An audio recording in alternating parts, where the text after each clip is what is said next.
Tuambiwa katika sira siku moja baada ya Abu Talib kufariki, namna wa Quraishi walivyokuwa wakimharas na kumsumbua Mtume sallam, amekuja mmoja akachukua mchanga akamiminia Mtume Muhammad sallam katika kichwa chake, rasuhu sharif, kichwa kitukufu cha mtukufu ambaye kwamba nyayo zake zimekanyaga mahali qaba qausaini au adna, mtu ambaye miguu yake yamekanyaga mbingu saba yakafika sidratul muntaha, kichwa chake cha miminiwa mchanga. Hii ni kuonyesha mtume alikuwa Allah ambia msione kwa nyinyi peke yenu wapata adhabu, hata huyu kipenzi changu yateswa, hata huyu habibu wangu yapata adhabu.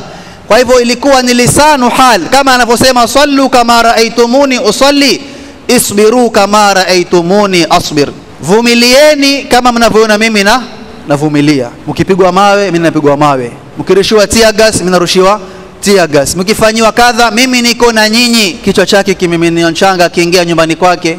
Binti yake Mtume Muhammad sallallahu alaihi wasallam ameinuka huku yualia, huku akimsafisha kichwa chake kuondoa ule mchanga. Angalia maneno ya mtume anaomwambia binti yake, amwambia ya bunayya la tabki, la tabki ya bunayya, usilie ewe msichana wangu, inna Allaha mani'u abaki, hakika Allah subhanahu wa ta'ala ndiye mwenye kumtetea na kumzuilia maadui huyu babako. La tabki ya bunayya inna Allaha mani'u abaki, usilie ewe mwanangu, Mola subhanahu wa ta'ala ndiye mwenye kumhifadhi na kumlinda babako. Wala haina maana ukiambiwa mtume yualindwa hatopigwa wala hatopasuliwa meno wala hatomiminiwa mchanga, lakini mtume yualindwa kwanza roho yake kuuawa, mtume yualindwa da'wa yake isipingwe kufika mahali, da'wa yake itafika kila mahali sallallahu alaihi wasallam.